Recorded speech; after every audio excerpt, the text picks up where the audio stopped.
Magandang hapon po mga kapatid.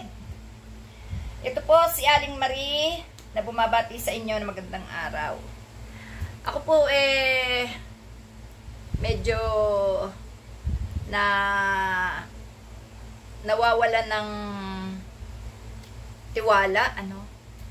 Isipin nyo po, ilang buwan na binanatan, inimbestigahan, may nagbuwis ng buhay, marami ang nasangkot sa pagiging mayor ni Alice Guo. Napatunayan na nanlinlang, napatunayan na nanloko, napatunayan na ginamit ng ating mga kababayan sa Tarlac.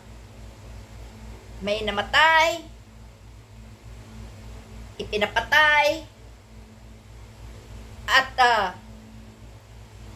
nanlinlang ng husto sa ating bansa at sa ating gobyerno at higit sa lahat sa ating mga mamamayang Pilipino.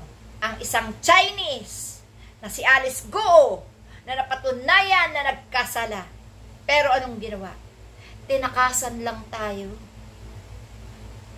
Ang isang kriminal o ang isang inuusig ng batas, hindi basta makakalabas ng bansa yan kung walang malakas na tumulong.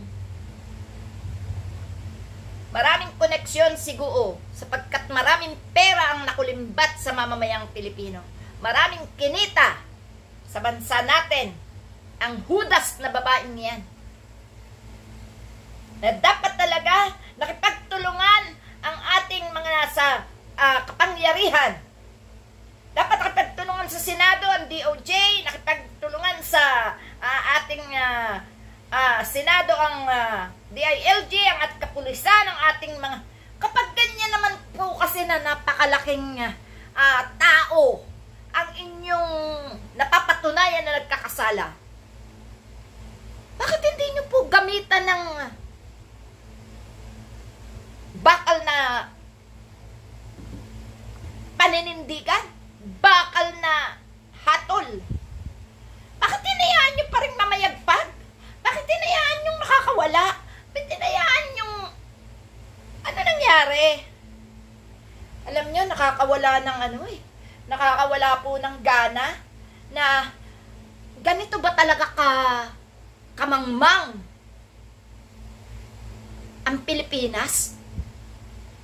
Papayag ba kayo na matawag na mangmang ang Pilipinas na natatakasan ng ganitong klase ng tao?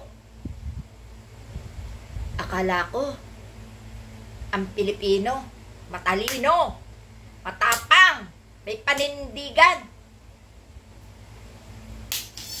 Bakit po kayo natatakasan? Bakit dadalawa lang ang senador na tila nagmamalasakit dito sa lintik na kaso ni Alice Guo? Nasaan yung iba? Bakit po? Natatakot po ba yung iba dyan kaya hindi na nagpursige na maipakulong si Guo? Natatakot na magkalabasan na ng baho at damay-damay na at pare-pareho nang lalabas ang mga katarantaduhan? Kakatuwa kayo. Nakahuli na kayo ng malaking isda, pinakawalan nyo pa. Hindi nyo man lang tinulungan si Senador Rizal Tiberos? Hindi nyo man lang tinulungan si Senador Sherwin Gatchalian? Hindi man lang kayo naging alerto kung yan ba itatakas o hindi? Hindi nyo man lang pinabantayan? Bakit hindi nyo muna ikinulong? Bakit hindi na nakipagtulungan sa inyo ang batas? Bakit hinayaan lang sa Senado yan? Hindi naman ang Senado ang hahatol eh. Hindi naman ang Senado ang magpapakulong eh. Bakit ang nangyari ganyan? Ako naman, malinaw na tayo na napatunayan niya na nagkasala yung hudas na babaeng yan. Ibang lahi pa naman. Nasaan na? Doon nagtatawa na. Ko, dapat talaga ngayon ang pausuhin dito sa Pilipinas ang hahatol taong bayan eh. Huwag na yan lintik na mga korte-korte na yan. Huwag na yung mga lintik na mga kung sino-sinong Poncio Pilato na yan eh. Dapat ang hahatol, pag napatunayan talagang nagkasala, ang hahatol, taong bayan. para tapos na ang laban. Diyos ko, napatunayan na nililang tayo, di nyo pa ipinakulong. Mariosep, pinabayaan nyo pang mamayagpag. At yung abogado, ano nangyari? Yung mga notaryo ng papeles niya, pwede ba namang hindi alam? Wow, ang gara, ano? Ayan, tanggihan na, wala na eh. Tanggihan na. Ay, mahahabol pa ba kayo? Magtatanggihan na yan. Siyempre, ewan ko, ang dali kayong sabihin, ewan ko, ewan ko, ewan ko. Saan na naman kayo kukuha ng mga ebidensya na talagang may tumulong dyan? Walang aamin. Wala. Mapera ang kalaban. Mapera ang hudas na babae. Pera ng bayan, ginamit sa mamamayan para makapaghasik ng kademonyohan ang mga dayuhan. So, ang dayuhan, gagamitin ng bayan, gagamitin ng mamamayan para sila'y yumaman, at pag sila'y nabuking sa katarantaduhan, pera din ng bayan ang gagamitin sa panlilinlang at pagpapapatay sa mga nakakaalam at higit sa lahat sa mga magkukonsinte para makatakas.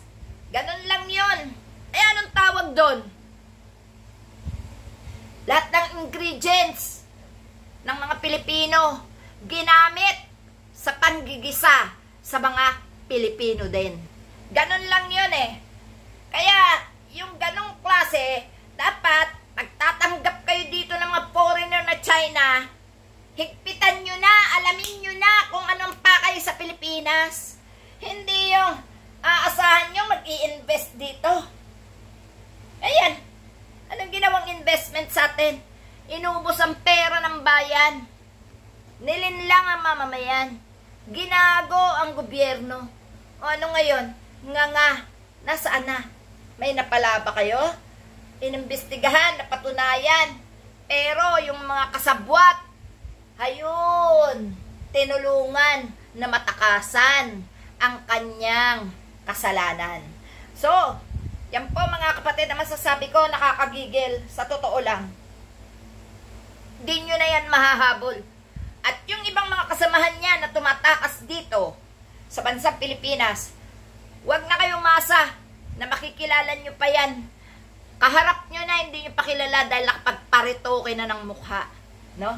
Nakapagpabago na ng pangalan. Ang dami-dami po na nakuhang pera sa bansang Pilipinas sa mga hudas na yan. Kaya walang imposible, hindi imposible na gamitin nila ang mga perang yan sa pagbabago ng mukha, sa pagbabago ng pangalan, para muling makapangulimbat at makapanlinlang sa bansang Pilipinas. Kaya wala na.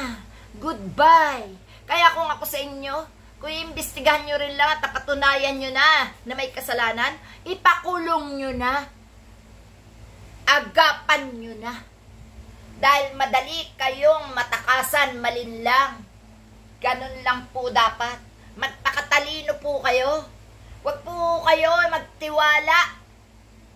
No? Huwag kayo magtiwala sa kakayahan nyo. Nahuli nyo na, napatunayan nyo na, hahayaan nyo lang dyan at paghihintayin pa ng panahon kung kailan ikukulong sa selda. Yun ang malaking pagkakamali po. Hindi naman po talaga tayo bobo eh. Mahina lang po sa diskarte. Salamat po. Magandang hapon.